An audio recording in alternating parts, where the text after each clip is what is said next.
Good afternoon to those of you who are stateside. Good evening to our beloved friends in Israel. This is still the continuation of a wonderful Shabbat here in the U.S. Virgin Islands. You can see the Caribbean Sea over my shoulder. Um, I thought it would be a wonderful time to celebrate here on the Shabbat. My favorite topic of all. So we are returning to the series called Coming Home. Uh, Most everything in the series Coming Home was written by or for my king, our king, Dode David. You can see even Wookie will lay down and say, "Yep, I just love it when we talk about Dode David. He is the numero uno."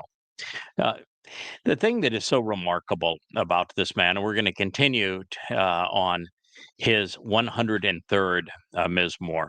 I can't tell you for certain if it was written by Dode or about Dode, but I can tell you for certain that it was written either by Dode or about Dode. He is the most extraordinary man in human history. He is the one man that Yahweh said, "He is my son, I am his father." Yahweh called him his son on three occasions, and Dode would live three lives. Yahweh said, "He is my firstborn," which is important because he filled firstborn children in 33 CE. Yahweh said, "He is the Messiah" three times. He even said one time that I anointed him with my special oil. And he was called the Messiah three times because it was not only important to reinforce this, because both of the previous accolades, Son of God and Messiah, were stolen, uh, really stolen by those who wrote the Christian New Testament, particularly Paul, to create the myth of Jesus. Uh, Dode is the one who has been prepared for the mission that he set out to accomplish on Yahweh's behalf. He was anointed by Yahweh, and therefore he is the Messiah. He is also, it's important because not only did Christianity misappropriate Dode's titles to name their religion, to name themselves, to give Mr. Jesus a last name, if you will, just totally stolen. But God's people, rabbis, came up with a false Messiah as well. And it is equally wrong. Theirs was Bar Kokhba, son of a star. The star that Israel is so fond of doesn't belong to Doe. Doe did not have a song, but saw a star. But Bar Kokhba, he was named after that. He was son of a star. And it's really a shame. God looks down and sees people parading around that sign and know that it's symbolic of the individual, the fraud that the rabbis foisted on his people, and that it is that fraud that caused the concept of Palestine to be established that is haunting them today. It's that fraud that caused the diaspora and for Jews to be separated from the land. It is that fraud that led to the Holocaust that was so horrific for God's people. And it's that very fraud of that star that created Judaism. Rabbi Akiba is the father of Judaism, and he's the one that promoted the false Messiah under that star of Bar Kokhba. It is one of the great shames of the history of the Jewish people, and yet they wallow in it today as either practitioners of Judaism or cause to celebrate what the rabbis would have them do, and everything that's so constraining. The way that the Shabbat has become a tortured day of doing nothing as opposed to celebrating the relationship Yahweh established, as eating kosher, as opposed to simply adhering to the instructions God gave regarding food, which were very short and very simple. And in the Devarim, he even said, you can eat whatever you want, just do so intelligently and thoughtfully. Everything about the rabbis is a lie. They erased Yahweh's name. They separated Yehudim from their God. In doing so, they have replaced the Torah with their Talmud. Everything in Judaism is destructive. of the relationship Yahweh intended. And so this man, David, he is extraordinary. He is the actual Messiah, the one who has been anointed by Yahweh and the one who is returning. He is the Son of God. Uh, as he existed 3,000 years ago, as he was presented to fulfill Passover 2,000 years ago, as he will return 8 years from now.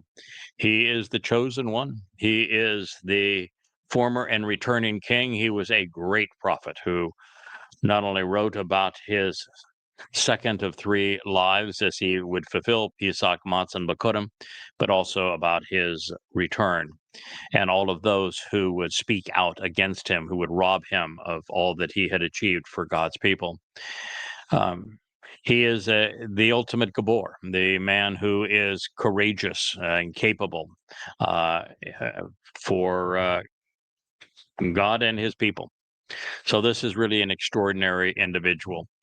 So as we pursue this and conclude God's statement regarding the 103rd Mizmor, we find that there are subconstants that as we move from mortal, and the previous line was about our mortality, to our immortality, Yah's enduring love and his continued respect for us and us for him is emphasized.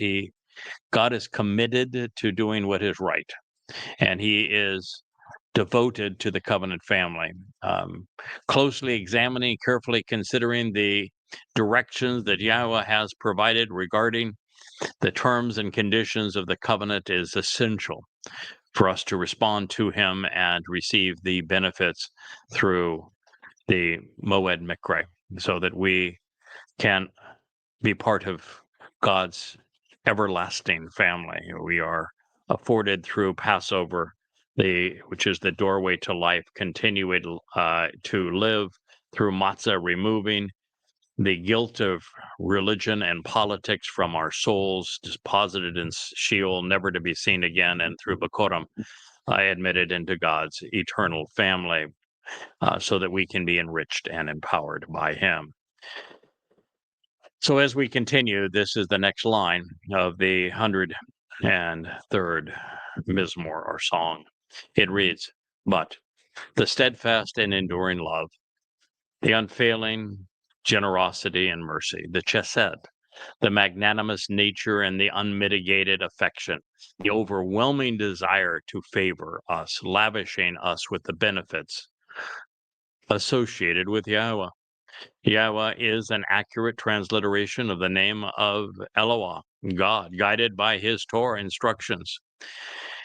And all of this is forevermore, forever and ever. So, the steadfast and enduring love and unfailing generosity and mercy, the chesed of Yahweh, is forever, enduring eternally and without end. Men olam ad olam is an everlasting and perpetual witness and is restoring for those who respect and revere him. Al Yarehu, enabling those who appreciate his awesomeness to draw near. With his vindication and righteousness, one of the great words in all of the Hebrew language, sadak, here described in the feminine, sadaka. This is vindication that leads to our redemption. It is the affirmation that we can be right about God and therefore acquitted and righteous in God's presence, upright in God's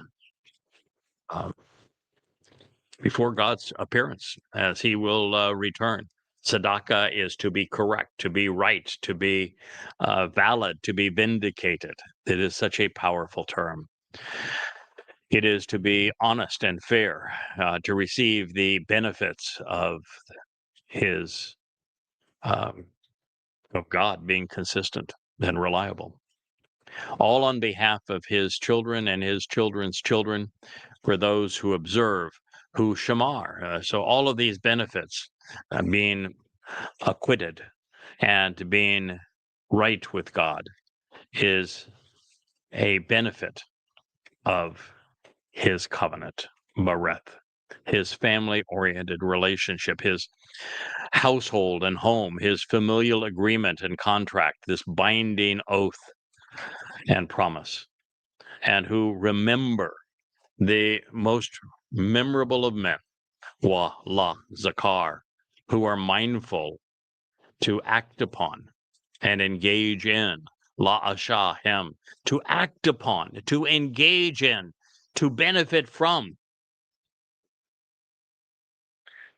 his directions and instructions, Pekutim, his written records and advice, his precepts, his procedures and principles, his values and philosophy, and his especially um, prescribed guidance regarding the terms and conditions of his agreement. Mizmor lyrics to be sung, Psalm 103, 17 and 18. Boy, that is a great deal that is of benefit to us. Well, since God is unchanging, the nature of our relationship with him pivots on our willingness to be observant, to consider what he has said, and to derive um, direct benefit from expecting God to do exactly as he has promised. It is the only way for us to know who Yahweh is and what he is offering. What he expects from us in return is to be observant.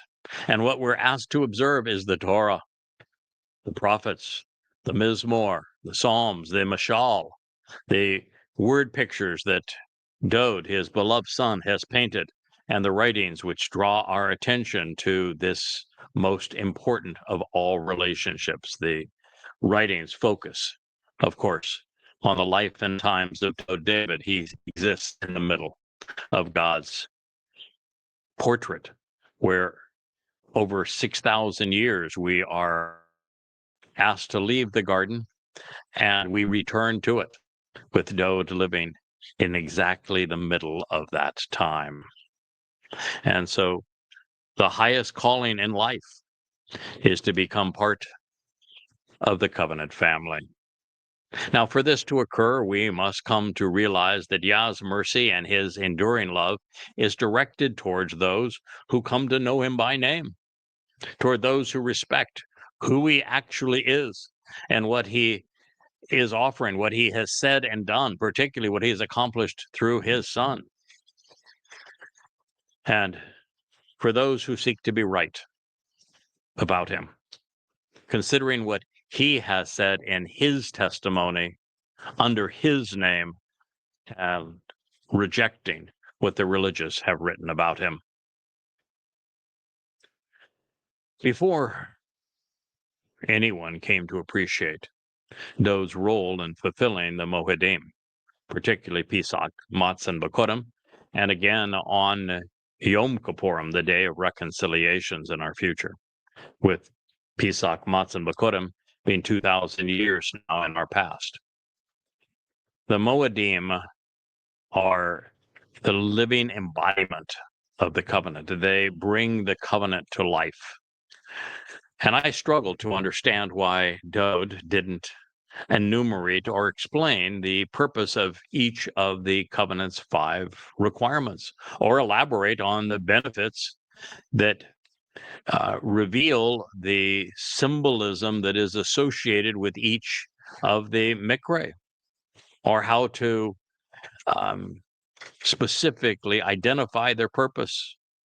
But yet he did not actually discuss how they are all interrelated, not only in the terms of the Moed Mikre, but also the Bereth, the covenant. These things are inseparable. The Bereth benefits are delivered through the Moed Mikre, these invitations to be called out and meet with God, the restoring witnesses to the eternal testimony. They are literally hand in glove, and one delivers the benefit of the other.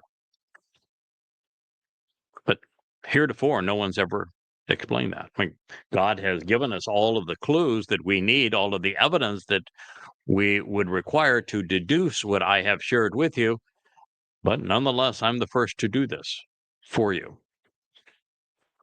And so it's almost as if God recognized that there was enough communicated that Dode would realize that it was essential for him to fulfill Pesach, Matzah, and Bakurim in year 4000 Yod, 33 CE. And so he volunteered to do so because it was the right thing to do. And he also knew that not only would his people benefit from it, not only would his God be thrilled that he recognized the need to do so and then volunteered to accomplish what needed to be done, but because he also would benefit.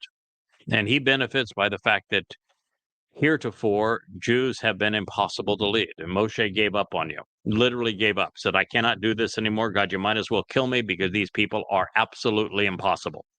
Dode gave up. I mean, by the end of his life, he had hunkered down with Bathsheba and didn't really have much more to say. You just ran him ragged with, particularly with the Absalom rebellion.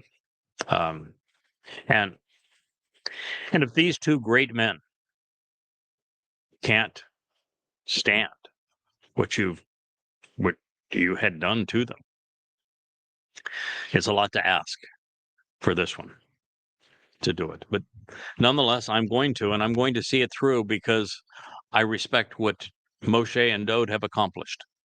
And I see them as the man who explained the walk, who talked the talk, and the man who walked the walk. That is their relative position together. And then my job is to put all of that together so you could see and understand and appreciate what Moshe conveyed to us about the covenant and how the Bereth covenant would be fulfilled through the benefits of the Moed Mikre, and how it would be the one that he spoke of in the 18th chapter who would come to deliver those benefits. And even if you miss that, in Numbers 11, Dode is specifically named. He is the beloved of God, the El Dode. And in that same discussion, I'm also named as the one who supports what Dode has accomplished. So it is essential that we understand how Dode came to recognize the role that he would need to play by properly assessing the Torah. And it was essential that we now understand and appreciate what Dode has done and convey that to God's people at this time, because one of the things that Dode made it very clear in his testimony to us is that his people would reject what he had accomplished. They would ignore it. They would bypass it. They would counterfeit it even. And that's exactly what they have done. And what Dode knew also is that Yahweh would resolve that through his herald, that God would find an individual that would correct the record, would be the first to understand that it was Dode, not Jesus. There was no Jesus that actually fulfilled Passover by being crucified in 33 CE, and that Dode is the Zeroah, the Passover lamb, and that Dode is the Messiah. He is the Son of God who has been here twice already and is going to return. And so Dode would celebrate this awareness that there would be someone capable of understanding this, who would be bold enough to take the lashes of the religious as they try to defend the indefensible and proclaim the truth about him, and do so boldly so that there would be a remnant of God's people, a sufficient number of them, that would not only recognize but celebrate all that Dode has accomplished as the former and returning king, as the initial and subsequent Messiah and Son of God, who opened life's door by fulfilling Passover, who made us Sadak right with God again, perfecting us on Matzah, so that we could become the children of the covenant.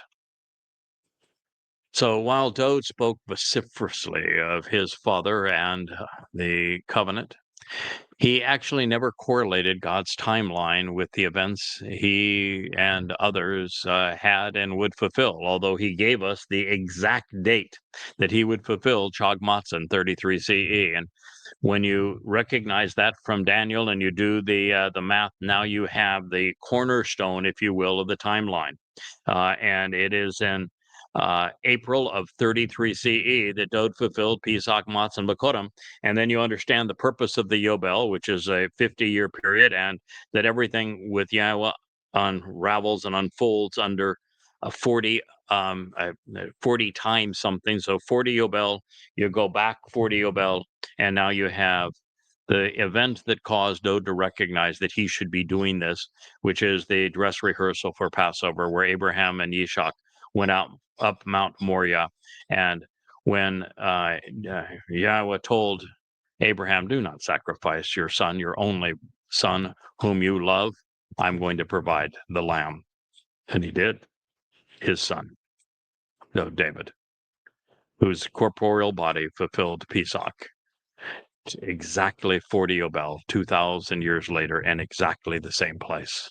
And then you can go forward in time from that event, going from 1968 BCE to 33 CE, exactly 40 Yobel to 40 Yobel. Yobel is the time that all debts are forgiven, all captives are freed. This is freed from religion, freed from politics, freed from the caste system of bondage. All debts would be, all guilt is exonerated, and that everyone can return to the promised land. 40 Yobel from 33 CE is 2033, which is when the last three Moed Mikre will be fulfilled, just as the first three were fulfilled. In year 4000 Yah, in 33 CE, the last three will be fulfilled. Teruah, Kaporim, and Sukkah, all in 2033. So these are the things that we were given all of the information to deduce, but heretofore had not been specified in such concrete fashion. So the answer is that Yahweh didn't want his plan enumerated and summarized, and it is because he preferred revealing everything we would need to know to figure it out without handing it all to us on a silver platter, because he wants us to think our way to him. And he wants people today who are willing to reject the rabbinical rubbish and to accept what he has given us as information so that they can think their way to him and change as a result. Embrace him by name, accept what his son has achieved for us, understand the timeline, and therefore the time crunch we are now under. Now, if that is the reason that Dode didn't share what I have delineated on your behalf, then perhaps, I guess there's always the possibility that I've gone too far, but I don't think that's even remotely possible, because I was given 32 years from the beginning, just 24 years to this moment, to do what heretofore has been impossible, to get the attention of Israel. And Israelis are bright people with average IQs of 115. Now, God chose someone that was brighter than the average Jew, and that's saying something, but my IQ is beyond 175. And when you have that combined with 24 years of devoted study, where I have focused on Yahweh's testimony from sunrise to sunset and beyond for 24 straight years. And then you have Yahweh providing, as he said he would, for his choder, this stem off the main branch that is Dode, the sucker giving life to the fallen stump that is Israel. He was very clear and saying, that he would afford him the 7 spirits of Yahweh, and specifically intelligence and wisdom, understanding, knowledge, and then this unique ability to be the first that would see the whole picture and understand how all the pieces fit together and how they're interrelated, such that he could be emboldened with the spirit of Gabor, of courage and confidence, uniquely capable and willing, able to see this through. And so with everyone giving up on God's people, God himself giving up on you, and having now 32 years from beginning to end, God reached out to me on Towrah in 2001. And we are now speaking to you after the celebration of Shabuah in the last year prior to it being fulfilled in 2025, here now in June. I have exactly 12 months to get your attention if you want to participate in this Shabuah harvest and miss the time of Israel's troubles. I have exactly 8 years to get your attention should you want to participate in the Teruah gleaning. And if you wish to avail yourselves, if you pass on that, of the sacrifice of the red heifer. And therefore, I have to appeal to your intelligence. God picked someone who is a one-trick pony. I've only got one thing that I can offer you. I can't sing, I can't dance. Nope, I'm got one thing that I can offer you. Intelligence. I can speak to you using evidence and reason, and I can take you from where you are to God himself using wisdom, using understanding, based upon knowledge and making the necessary connections for you to understand, to comprehend all of this. If that does not work with you, then not only don't I have an answer, God doesn't have an answer, because he's all in on this approach. So here's where we are. Now, had it not been for 5 things, I might have withdrawn my enumerating and summarizing in my assessments of God's plan and my explanation and of the conditions and the benefits of the covenant and its interrelationship with the mikre, these invitations to be called out and meet with God. I might have withheld how these events play out in time. And the reasons that I have not done so are, as I will share with you, first and foremost, since Yahweh's testimony is irrefutable, my conclusions based upon a rational analysis of it are sound. They're right. They're correct. They're easily validated. So what I'm telling you is absolutely and unequivocally true. And you can affirm it with your own investigation. And that really is what makes Dode Dode. He's right. He's Sadak. What I'm sharing with you is accurate Sadak. And since you know the truth, it would be devastating to withhold it, not to share it, not to allow those who have been played for fools by Christianity, Judaism, and Islam, those even played for fools as MAGA and Marxists, to know the absolute truth about God, no matter how unpopular it might be.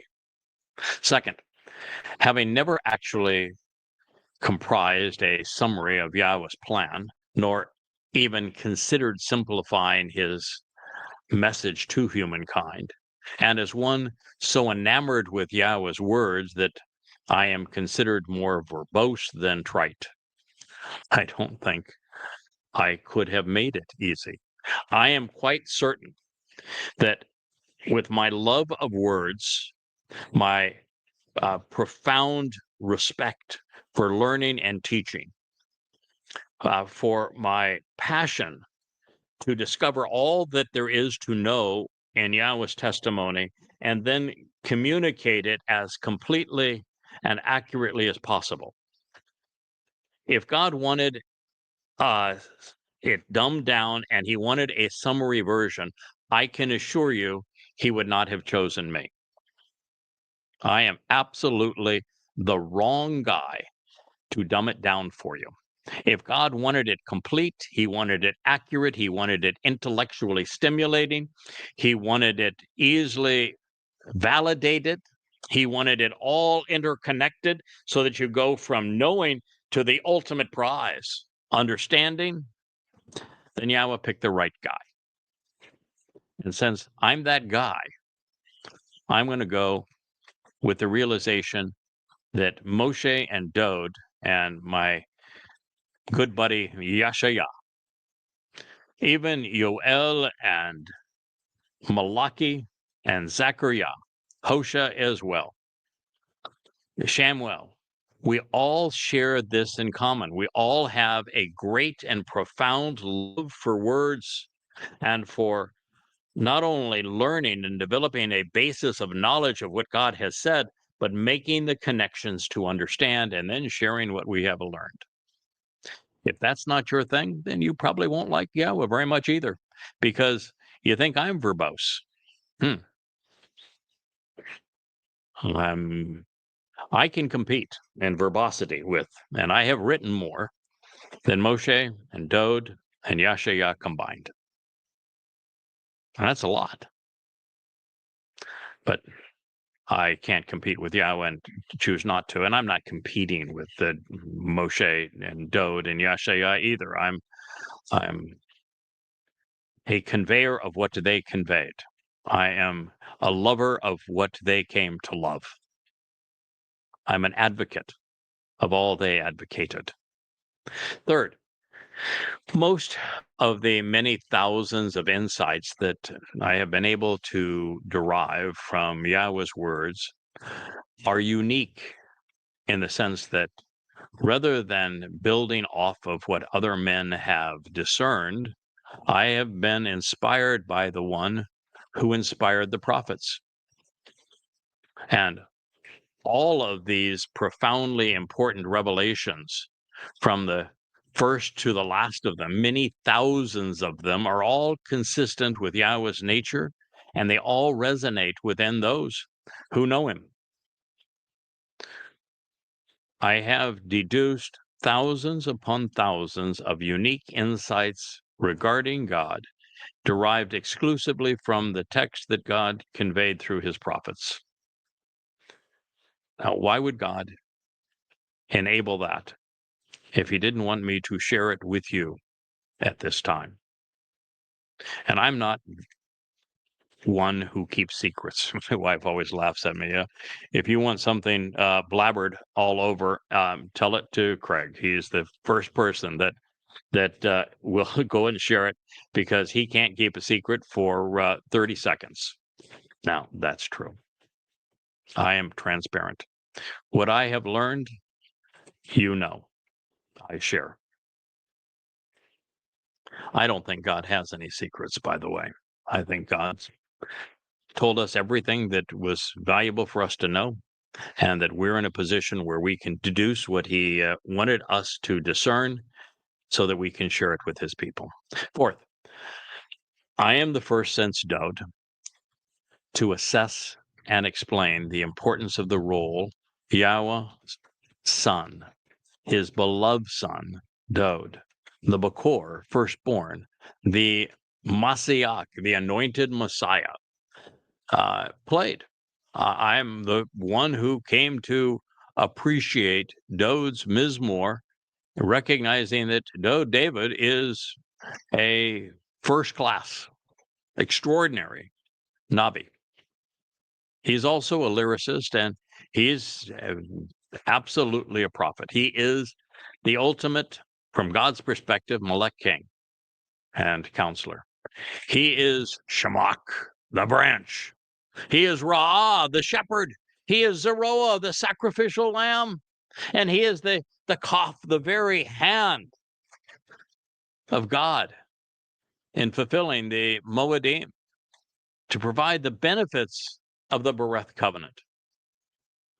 And yes, I was the first to apprehend all of this, that it is Dod who is calling Yisrael and Yehudah back home because he opened the door to life.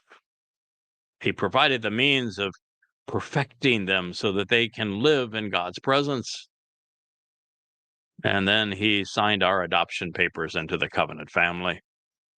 Now, fifth, the affirmation that we are where we ought to be, doing what we should be doing, was provided with the prophetic pronouncements regarding the Choder, this smart sucker, if you will, that God has offered to his people at this time, who is ascribed the responsibility of writing his nesh, this banner, which is called Yada Yahowah, God's own term, which is being lifted up at this time. And now we have even more emphatic confirmation with the Nakri, this observant and discerning foreigner who is so responsive. And therefore, it is more likely a matter of simply different roles for different times, which is why I've taken God's testimony so much further than has anyone else before me. Same text, same message, just putting all of the pieces together for the first time, because this is the last time that it can be done. So while I have enumerated and explained what Dod has made possible for us to know and then capitalize upon, my hope is that I have not gone too far and made the journey sufficiently overwhelming to deter those who are dulled by religion. And yet, so I want it to be overwhelming, literally, for those who are dulled by religion and politics. I don't want them. God does not want them in the covenant family. He does not want them in eternity. So I want it to be beyond their capacity to sit down and to process evidence and reason. But I don't want it to be too overwhelming for those who want to be part of the covenant, who are not religious and political. But I don't want it so easy for them that they can easily, readily, quickly deduce what needs to be affirmed for them instantly to be part of this covenant. Because what I have found is for those who don't embody it, who don't process it, who don't make it part of their lives, who don't commit themselves to it and to sharing it and to literally exuding it, such that there was nothing that would preclude them from staying the course and doing everything that is possible for them to convey Yahweh's testimony. We don't want part of the covenant.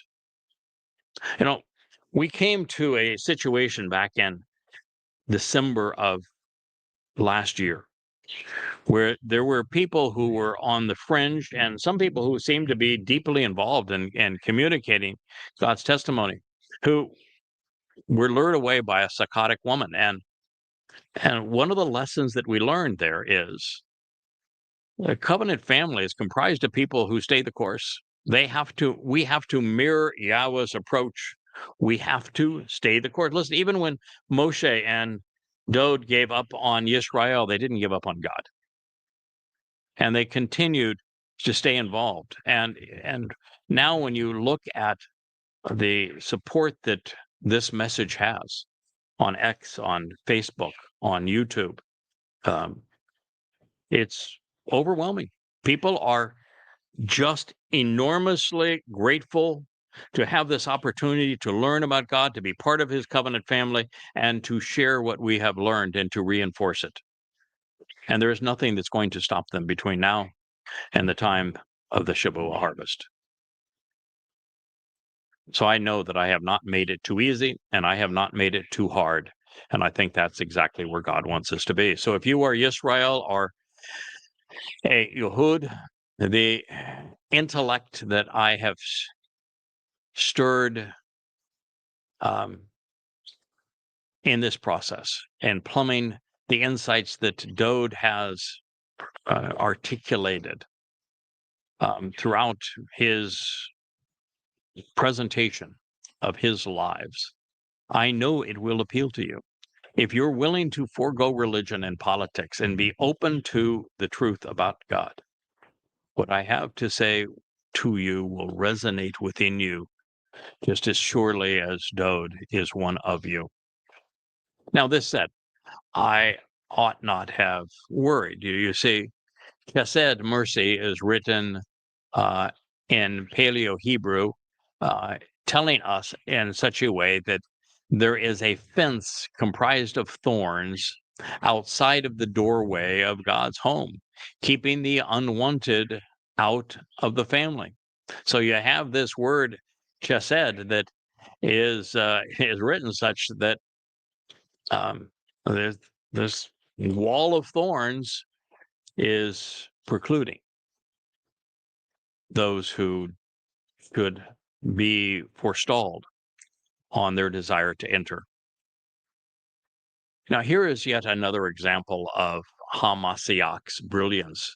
This statement can be read as an ode to Dode's father, or as an acclamation of his father's appreciation for his son's service. Both ways and both would be appropriate. Yahweh, again, the proper pronunciation of the name of Eloah, God, as directed by his Torah teaching, has prepared and established Kun, has formed and fashioned and is supportive of his throne. And when God speaks of a throne, it's not for him. God doesn't need a throne. He doesn't need to impress us with who he is. He doesn't even try to do so. The throne is for his son. It's for Dode. And even for us, because Dode is extraordinarily desirous of sharing with all of us. He even says the joy, the pride, the whole value of being a king is in his family. And this is what we are contributing to our king. So that this has been prepared and established, his throne in the spiritual realm of the heavens, with his sovereign realm serving as a proverb, as a mashal, revealing what he and it are like, Dode and this throne, by drawing pictures with words, doing so in every possible way. Mizmor lyrics to be sung, Psalm 103:19. Now, while it's true that Yahweh has established Dode's seat of authority in the spiritual realm, since it is in his nature to share everything with us, Dode will sit there. After all, the most vivid pictures of life in heaven and the kingdom of Dode were painted by the author of the Mashal, the Proverbs.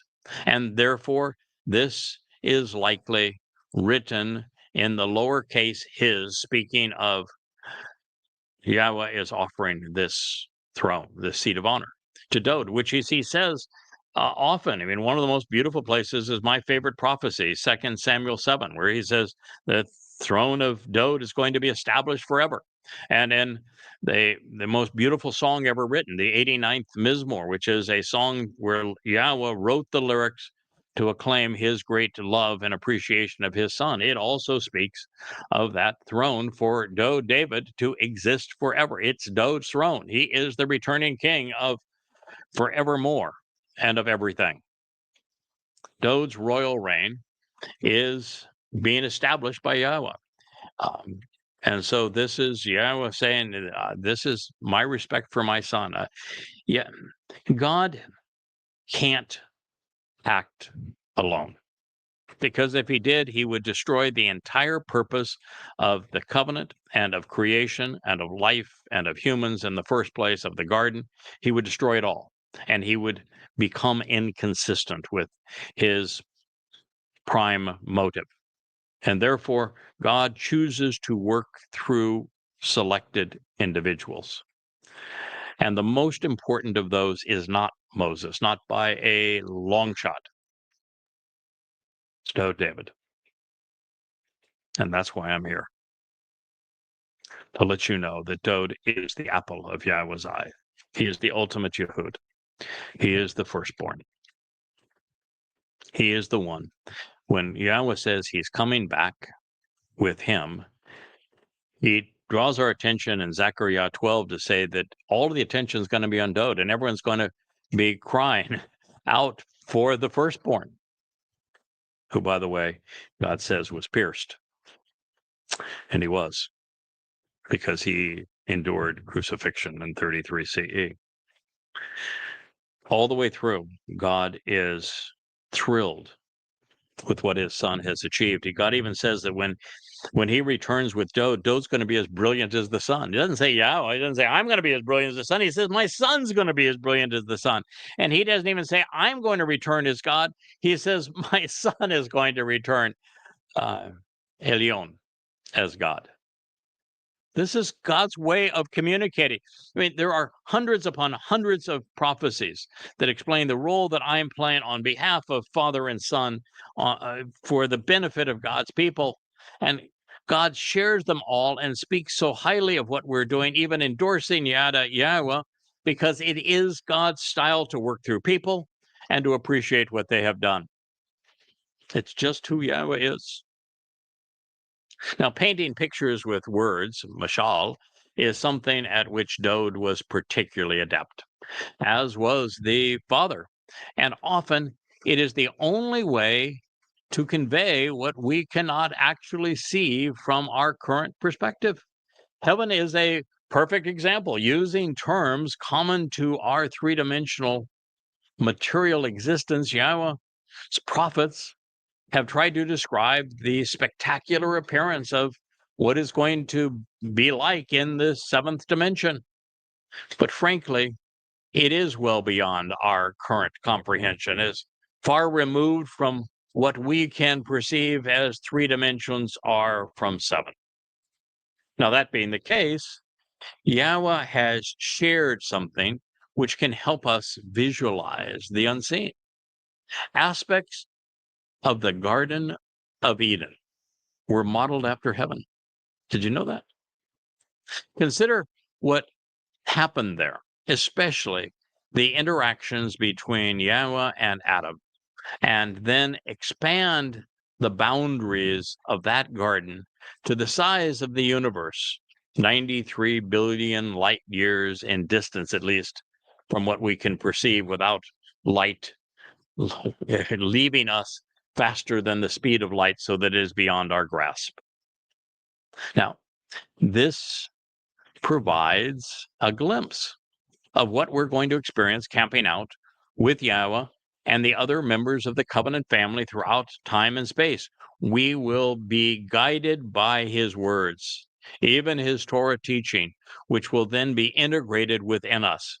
We're going to be able to observe the Shabat and attend the Mikra, celebrating both as they were intended, even though we are going to be able to maneuver in time. We'll be able to stop time and to expand time.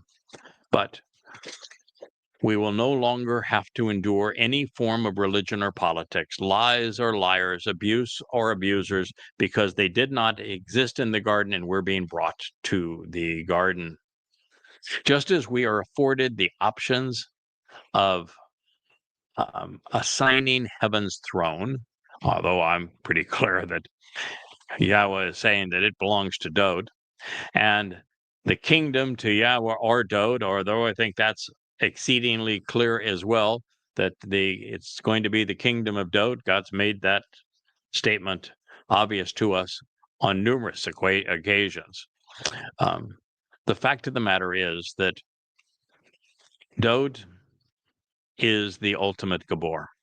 He is the man who has the courage and compassion and capability of doing things no one else can possibly do. He is the ultimate in courage and confidence. But he's not the only one with courage and confidence representing God. So this Malach and the Gabor in this next statement could represent Dod, or those who are bringing to your attention all that Dod has accomplished.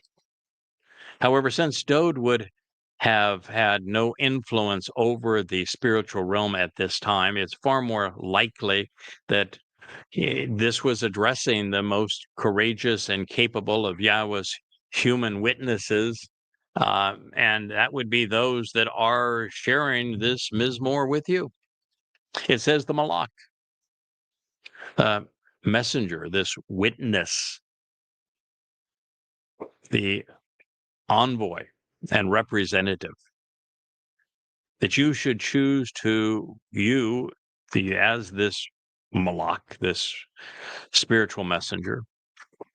We're being told that you should choose to convey your support for the benefit and the blessings of this relationship, Barak, of your own free will. Extol the marvelous nature of everything that is associated with the benefits and blessings that Yahweh is providing. So it concludes with Yahweh's name. Then it says, his Gabor, his most courageous and capable man, his Gabor, those who fight valiantly, one who fights prominently for him, the most impactful leader, the one with the ability, the authority, and the acuity, koach, with the potential, resources, resolve, aptitude, and strength, the determination and power, and should be acted upon. Do what needs to be done in this regard. Know that you can accomplish what needs to be accomplished based upon his word, by actually listening to the voice conveying the audible sound of his message as it is delivered to you. Mizmor, lyrics to be sung, Psalm 103:20. Leading by example. Wow. We have an issue with Asher here. Asher, stop it. I'm sorry, we made such progress with Asher not biting herself, but in this particular situation, she is trying to tear one of her paws up, and it's a shame because we made, just as I say, tremendous strides with her in the medication that we're giving her, in the bath that she is taking now, and we're very encouraged that she is on the mend. But right there, she was tearing herself to pieces, and I care for Asher, and I can't allow her to do that because of the great harm she does to herself when she bites herself in her paws that way. So excuse my intervening here, but we had just completed Mizmor, lyrics to be sung, Psalm 103:20. So leading by example, Dod was Yahweh's most accomplished Malach. But this greater luminary has a Malach who serves to convey God's message about him. Both are acclaimed Gabor. Yahweh will say of specifically and many times that Dod's Bashar Herald is a Gabor, and he is providing a witness to the greatest Gabor who would ever live, Dod. So, speaking to those who would follow in Dod's footsteps, God's prolific messenger, his Malach at this time, is also courageous and encouraging everyone to devote their lives to understanding and then sharing the benefits associated with being around Yahweh, extolling the virtues while affirming our support for Father and Son. having the courage to do so. Those who have been blessed with the koach, the acuity and aptitude, the resources and the resolve to encourage God's people to capitalize upon what Father and Son have achieved while listening to God, are providing a voice, a call, proclaiming the message as witnesses, as even malach, as messengers. That is the difference between life and death, between being expelled once again and being allowed into the garden. Now, I've been doing this to the extent I'm capable, using the resources at my disposal and with Yahweh's support and the support of his 7 Ruach since Towrah in 2001. And while I was never alone, it has been a delight to experience the many ways that Yahweh has found to contribute to our collaboration such that we are effective and productive, accomplishing his goals. The team of the Covenant family and the contributors have made this possible and devoted and brilliant. But there is not one among us who would claim that we are deserving of the titles Malach or Gabor. But that doesn't keep Yahweh from ascribing them, because that's just the way he is.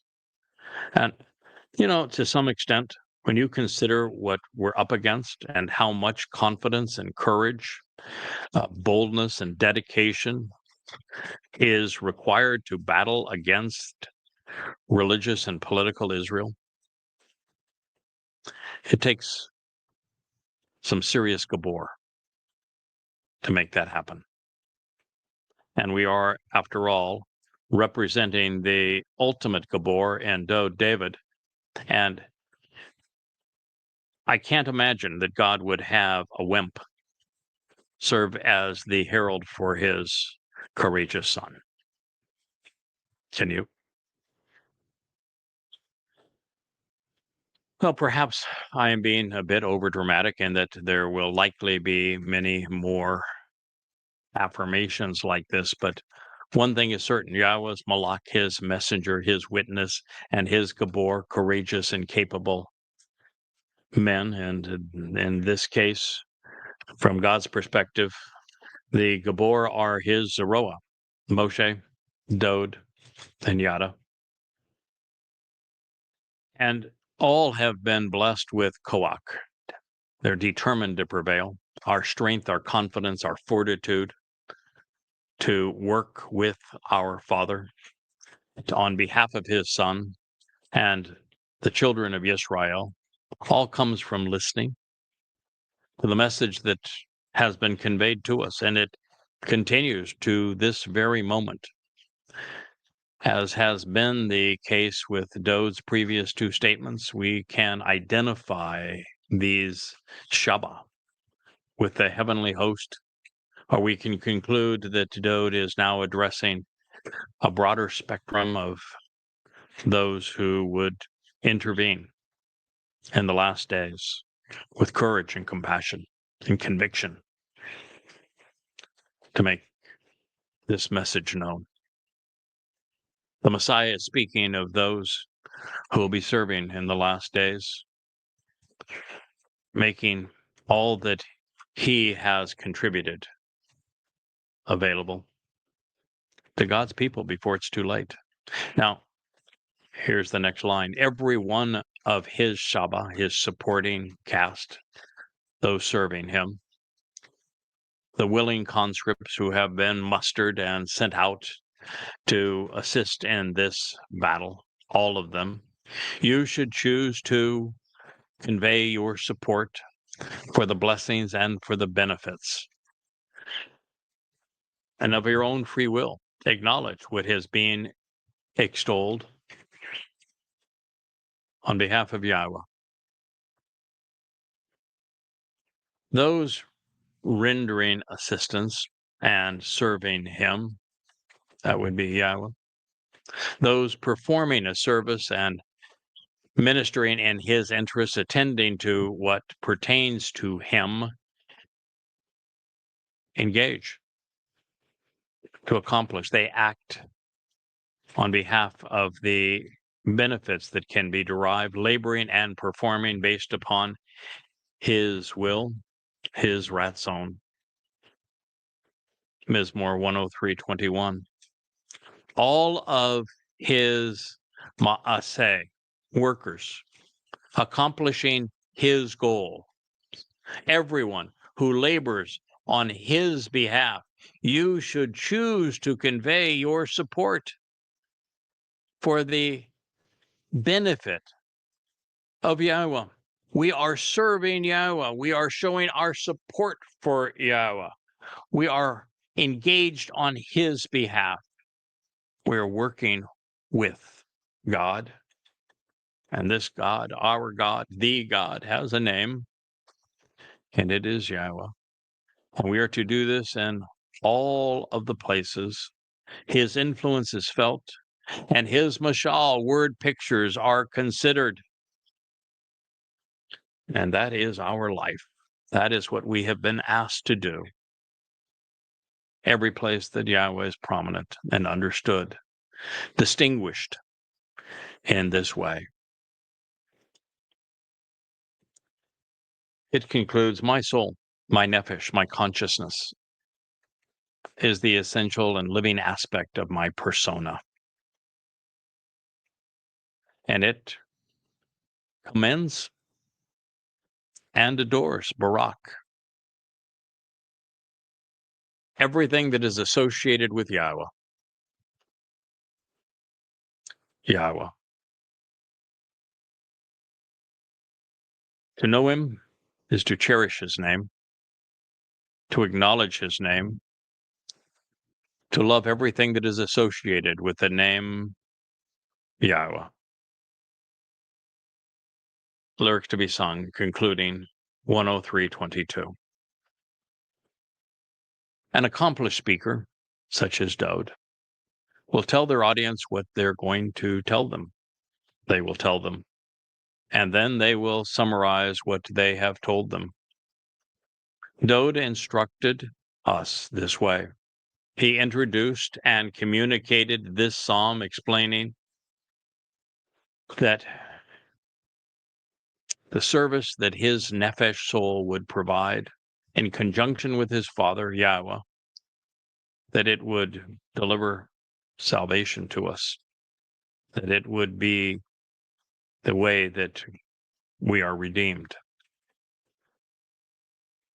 would serve God's people now and in this way. No matter what Dowd has done, what he has accomplished, regardless of the merit of the sacrifice, irrespective of his bravery and compassion, if his fulfillment of Chag Matzah and Kippurim are not heralded as they are at this moment, in this way, in this forum, as part of the Yahowah blog, no one benefits. As powerful and capable as are our Father and his Son, they are still relying upon capable witnesses and supportive co-workers to convey the message of the Bereth and the Mikre to Yisrael and to Yahudim who have forgotten them. One of Yah's most strident criticisms of mankind is that very few of us are aware of what he and his Son have done on our behalf. The scope of their work is so seldom considered that it is as if you were to ask a random individual to itemize the most important accomplishment. Most would not recognize either name, Yahweh or Dowd, even God's people. And very few would know. In fact, they would be clueless as to what Yahweh and Dowd have actually achieved. Not one in a million. could give you the answer. And it's the single most important answer in human history. Or they would not know why it's relevant to them, and it is the essence of our salvation. And that is ironic, because those who seek to worship God and who claim to know him haven't invested the time to listen to anything he has to say. They don't know that God doesn't want to be worshiped. He doesn't want you to pray to him. He doesn't want you to bow down to him. He wants you to know him as Yahowah. He wants you to appreciate what he and his son have achieved for you. He wants you to embrace the terms of the covenant and to attend the invitations that he has made to call you out of this world and into his home. By contrast, Dode's words represent something that should resonate with us and echo throughout time, because he came to know before any of us that he was the one who would make this sacrifice, and then he wrote prophetically of it. He was right, he was true, he was genuine, even appreciated by God, even though his people would deny him. And now it's time for us to do our part and bring our attention back to him. If the places were vast where Yahweh was clearly known and his influence was felt by many, what a wonderful world it would be. But it isn't that way. So our mission is to share the story of father and son, Yahweh and Dode, with those interested in investing the time to read the books of Yada Yahowah, to listen to the words of the Yahowah blog. And therefore, this is a life well lived. Now, that said, Dode did not write, and we should not speak to the world at large. There is no reason to strain our voice or dissipate our effect.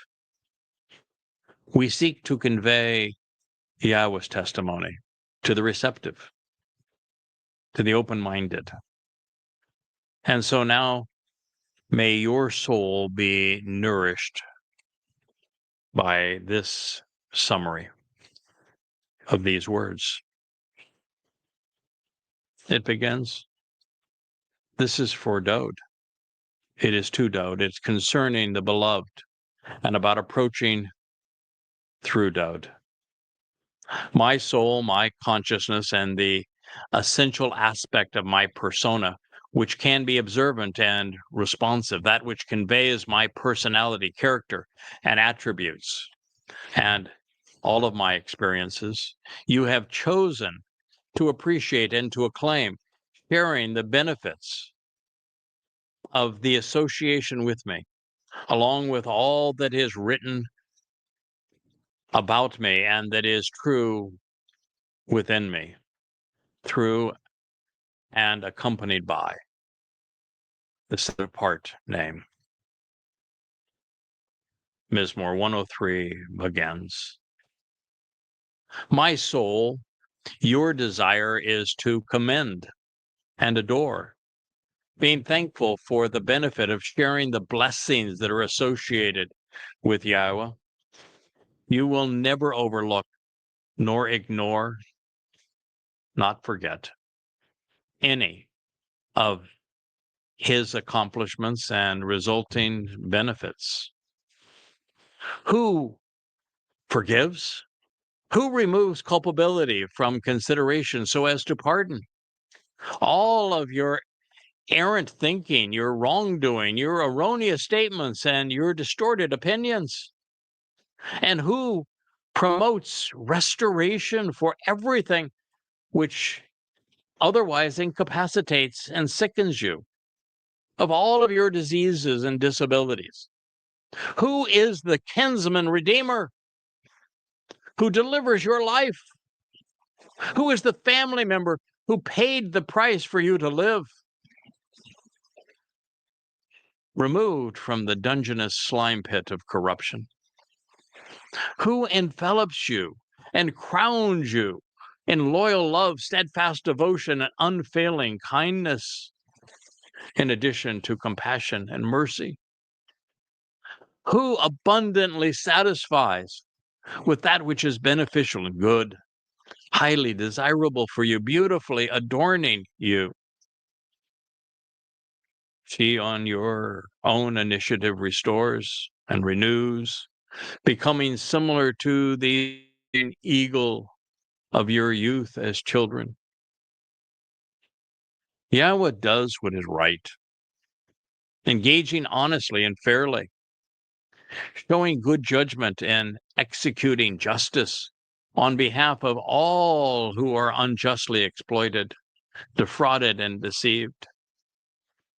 He made known his ways to Moshe through his interactions with the children of Yisrael.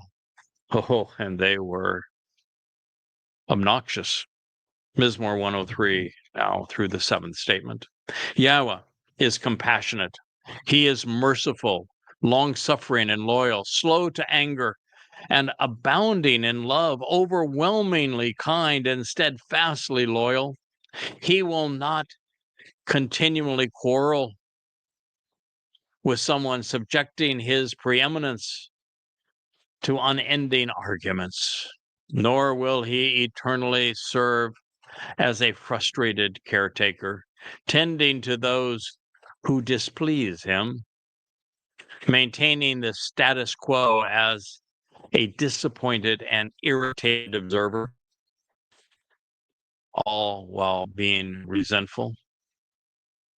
It is not according to the ways that we mislead and are misleading, the ways that we incur guilt, that he acts or engages with us, nor according to our errant thinking, our erroneous statements, or invalid opinions, that he deals with us.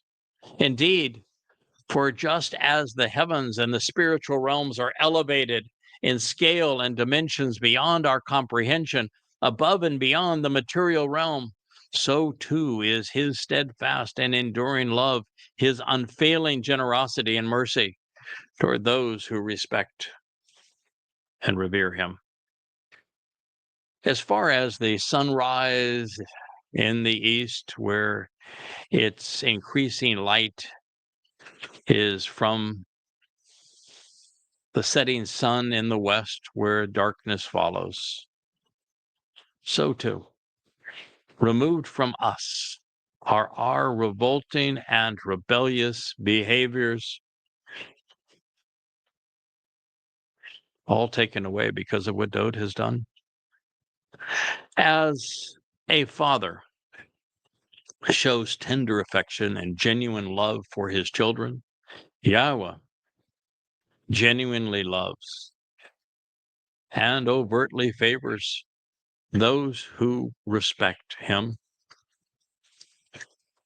For it is certain he is cognizant of our inclinations and our frame of reference, even the purpose for which we were created, remembering that we are indeed quite literally comprised of and naturally existing based upon earth and matter, particulate, carbon ash.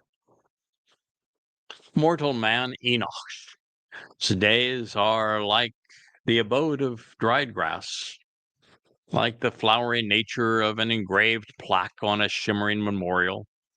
In the open and broad way, it therefore reflects the light which and the scene that surrounds it.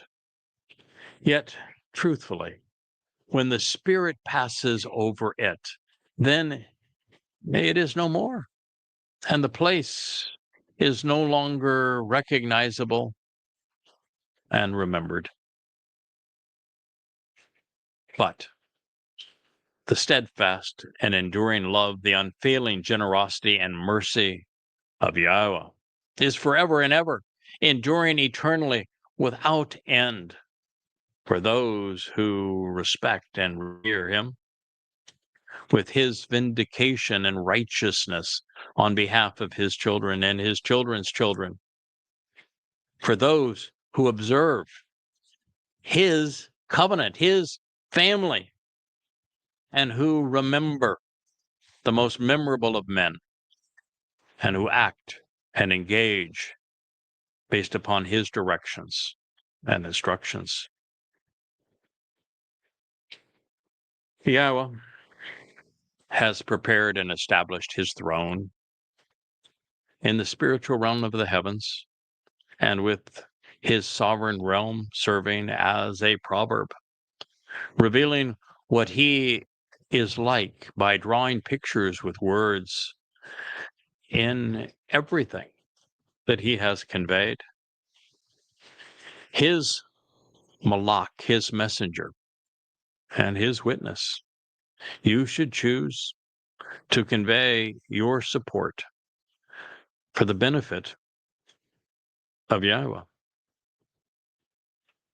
His Gabor, his most courageous and capable of men, who fight valiantly and prominently for him, his most impactful leaders and influential individuals, those with the ability, the authority, the acuity, the aptitude, resources, and resolve, must act upon and engage in everything that is conveyed in his word, carrying it out by actually listening through the voice, conveying the audible sound of his message. Every one of his supporters serving him, the willing conscripts who have been mustered and sent out to assist in this battle, you should choose to convey your support for the benefit of Yahweh, those rendering assistance and serving him. They engage to accomplish his will. All of his ma'aseh workers accomplishing his goals, those pursuing his agenda. You should choose to convey your support for the benefit and the blessings of Yahweh in all the places, in every home, dwelling place, site, and in every direction that his influence is felt and his mashal, his word pictures, are considered. My soul, having chosen to appreciate and acclaim, is now associated with Yahweh and will always be. And what was done and achieved so brilliantly is now being brought to light again. It's been my great pleasure to share this concluding program from Coming Home here in this beautiful ocean studio, ascribed by and written about my beloved King, your King, our Messiah, the very Son of God, our Savior, David. Thank you so much for listening to this edition of the YAHOWAH blog.